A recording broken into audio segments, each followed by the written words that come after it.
Hey guys, एक बार फिर से स्वागत है आप सबका हमारे इस YouTube चैनल में। मेरा नाम है परवेज। आज की वीडियो में मैं कुछ डेली यूज सेंटेंसेस लेकर के आया हूं जो आप अपनी डेली लाइफ में बहुत ज्यादा बोलते हैं, रोज रोज बोलते हैं। तो आइए देखते हैं वो सेंटेंसेस। इस वीडियो को एंड तक देखना। इसको देखने का फायदा ये है कि जब तक आप देखेंगे तब तक आप सुनेंगे भी। तो सुनने से भी इंग्लिश सीखी जाती है और देखने से भी। तो आप क्या करेंगे, सुनते जाएं और साथ साथ उसको रिपीट भी करते जाएं। It is very important thing. But before we begin, only one thing I request you, please subscribe to this channel for latest videos and click on the like button and share this video to your family members and friends. Okay, now let's get started. यह फिलहाल संभव नहीं है। It's not possible for the time being. It's not possible for the time being. For the time being यानी कि फिलहाल, फिलहाल के सेंस में हम for the time being use करेंगे। ठीक, इसको यूज करके और भी सेंटेंस बना सकते हैं। आप भी सोचो, मैं सोचता हूँ। देखो, मैं बताता हूँ। फिलहाल के लिए मैं तुमसे बात नहीं करना चाहता।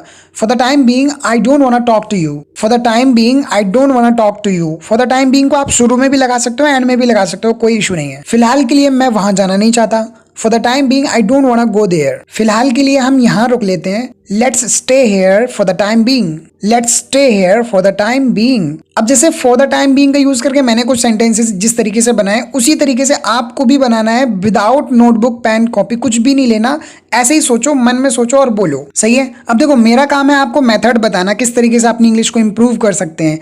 अब ये आपका काम है कि आप उसको कैसे अप्लाई करते हैं, किस तरीके से करते हैं। लेकिन मैं सच बता रहा हूँ, जिस तरीके से मैं आपको बता रहा हूँ, वो तरीका अगर आपने अपना लिया तो 1 से 2 महीने में आप बिल्कुल फ्लुएंट बन जाएंगे इंग्लिश में। Okay, now next sentence is, वह मोल भाव करने में बहुत अच्छी है।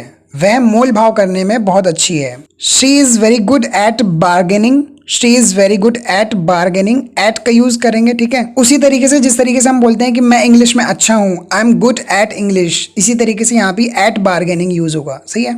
ओके, नेक्स्ट इज, बस आज के लिए इधर सो जाओ। Please sleep here just for today. Please sleep here just for today.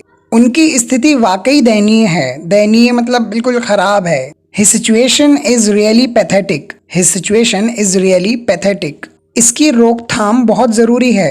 Its prevention is very important. Its prevention is very important. Next is, हमारी कार उनकी से अच्छी है। उनकी से यानी उनकी कार से अच्छी है। मैंने यहाँ पे कार का यूज नहीं करा, लेकिन उनकी कार से अच्छी है मतलब तो वही है ना। हमारी कार उनकी से अच्छी है। और यहाँ पर कंपेयर किया जा रहा है दो चीज़ों को, किसी एक चीज़ को अच्छा बताया जा रहा है ना। तो यहाँ पे हम बेटर देन का यूज़ करेंगे। ध्यान रखना है, किसी भी चीज़ को कंपेयर करते टाइम किसी एक चीज़ को अच्छा बताने के लिए हम बेटर देन का यूज़ करते हैं। Our car is better than theirs. Our car is better than theirs. अगर सेंटेंस में ये बोला होता है हमारी कार उनकी कार से अच्छी है, तब हम बोलते हैं our car is better than their car. ठीक है। नेक्स्ट इज, मेरा दिल खुशी से भर गया। मेरा दिल खुशी से भर गया। My heart got filled with joy. My heart got filled with joy. Next is, यह जरूरी है कि आप आज वहां जाएं। It's imperative that you go there today. It's imperative that you go there today. इस सेंटेंस में ये बताया गया है कि तुम्हारा वहां जाना जरूरी है आज, ठीक है, इसलिए इट्स इम्पेरेटिव। और अगर ये पूछा होता कि क्या आपका वहां जाना जरूरी है आज, तो आप बोलते इज इट इम्पेरेटिव। ठीक है, is it imperative that you go there today. Next is, वह बहुत अनाड़ी है। बहुत अनाड़ी है। अनाड़ी के लिए हम यूज करते हैं वर्ड क्लमजी। क्लमजी, ठीक है, क्लमजी है, क्लमसी नहीं है, ध्यान रखना है। He is very clumsy. ठीक है, he is very clumsy. Next is, इतना बवाल क्यों मचा रखा है। Why is there so much ruckus? Why is there so much ruckus? So much का मतलब यहाँ पर इतना से है, ठीक है, और ruckus मतलब होता है बवाल। ठीक है, बवाल या फिर हंगामा कह सकते हो। नेक्स्ट इज, मुझे मुश्किल से यह फॉर्म मिला। I barely got this form. I barely got this form. Barely माने बड़ी मुश्किल से, ठीक है, जैसे मैं बड़ी मुश्किल से वहां पहुंचा। I barely reached there. Next is, आज मेरा सर शर्म से झुक गया। My head bowed with shame today. My head bowed with shame today.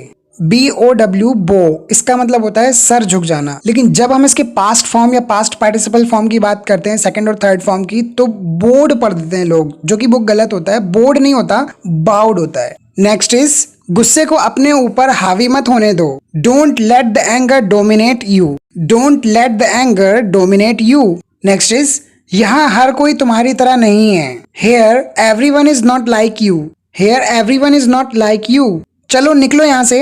Get out from here. Get out from here. मैंने खुद पर बहुत काबू किया। I controlled myself a lot.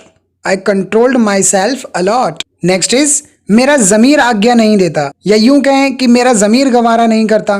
My conscious does not permit this, my conscious does not permit this, या फिर यूं कह सकते हैं माई conscious does not allow this. मैं अपने व्यवहार के लिए शर्मिंदा हूँ। I am ashamed of my behaviour, I am ashamed of my behaviour. मुझे तुम्हारी ईमानदारी पर भरोसा है। I trust your honesty, I trust your honesty, या फिर आप यूं भी बोल सकते हैं I have faith in your honesty, I have faith in your honesty. इस तरह से भी बोला जा सकता है I am sure of your honesty. Guys, अगर आप अभी तक इस वीडियो में बने हुए हैं तो कॉन्ग्रेचुलेशंस मेरी तरफ से, क्योंकि आपके अंदर पैशन है सीखने का। अगर आपको यहाँ तक मेरी वीडियो पसंद आई तो प्लीज लाइक और शेयर जरूर कर दीजिए। ऐसी और वीडियोस पाने के लिए हमारे चैनल को सब्सक्राइब करके नोटिफिकेशन बेल ऑन जरूर कर लें, ताकि मेरी नई नई वीडियो की नोटिफिकेशन आपके मोबाइल पर सबसे पहले पहुंचे। आइए आगे बढ़ते हैं। वह अपने पड़ोसियों से जलता है। He is jealous of his neighbors. He is jealous of his neighbors. बात को यहीं खत्म कर दो। And this matter here.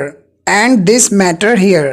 वह सब कुछ जानने का नाटक करता है, यानी ढोंग करता है कि उसे सब कुछ पता है, जबकि उसे कुछ नहीं पता है। वह सब कुछ जानने का ढोंग करता है। आप कैसे बोल सकते हैं? He pretends to know everything. He pretends to know everything.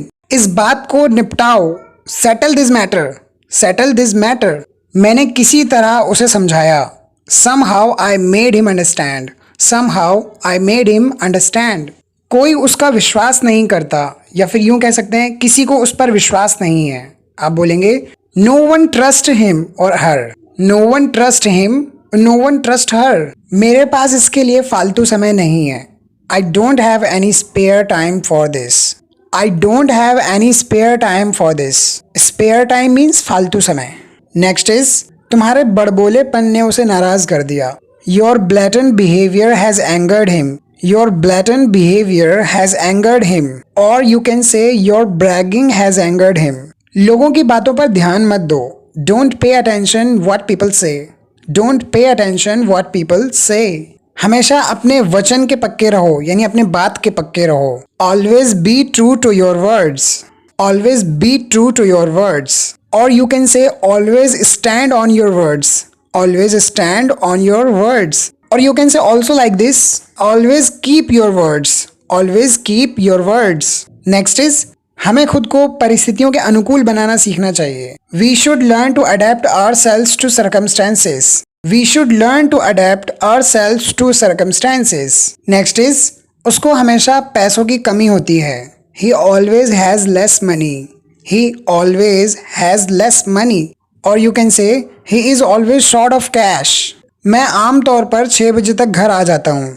I usually come home by 6 o'clock. I usually come home by 6 o'clock. Or you can say I often reach home by 6. आम तौर पर इसके लिए हम usually use कर सकते हैं, often लगा सकते हैं, और जनरली भी लगा सकते हैं, कोई दिक्कत नहीं है। और बाय 6 जरूरी नहीं है बाय 6 o'clock बोलो, पूरा बाय 6 बोल दोगे तब भी समझ में आता है कि हाँ भाई 6 बजे तक, ठीक है। नेक्स्ट इज हम सब सच जानने के लिए बेचैन हैं। We are all eager to know the truth. We are all eager to know the truth. या फिर आप ऐसे बोल सकते हैं We are all restless to know the truth. We are all restless. Restless मतलब बेचैन। We are all restless to know the truth. Next is ऐसी वफादारी खरीदी नहीं जा सकती। You can't buy that kind of loyalty. You can't buy that kind of loyalty. Or you can say like this, such integrity can't be purchased. या फिर such fidelity can't be purchased. Okay, next sentence is उन्होंने अपने ऊपर मुसीबत बुलाई। They brought trouble on themselves, they brought trouble on themselves, या फिर आप ऐसे बोल सकते हैं they called for difficulty on themselves, they called for difficulty on themselves. Next is उस बात पर बहस चल रही है, उस बात पर बहस चल रही है। कैसे बोलेंगे? The matter continues to be debated, the matter continues to be debated, या फिर आप ऐसे बोल सकते हैं the matter is being discussed, the matter is being discussed. एक और तरीका है बोलने का, there is a debate going on that matter. Guys, आप लोगों में से बहुत सारे लोगों का ये कमेंट आता है, सर हमें ये बताइए कि हम स्पोकन इंग्लिश को कैसे इंप्रूव कर सकते हैं। देखिए, स्पोकन इंग्लिश के लिए आपको कुछ नहीं करना, आपको बस प्रैक्टिस करनी है। और प्रैक्टिस किसकी करनी है? एडवांस इंग्लिश स्ट्रक्चर्स की करनी है।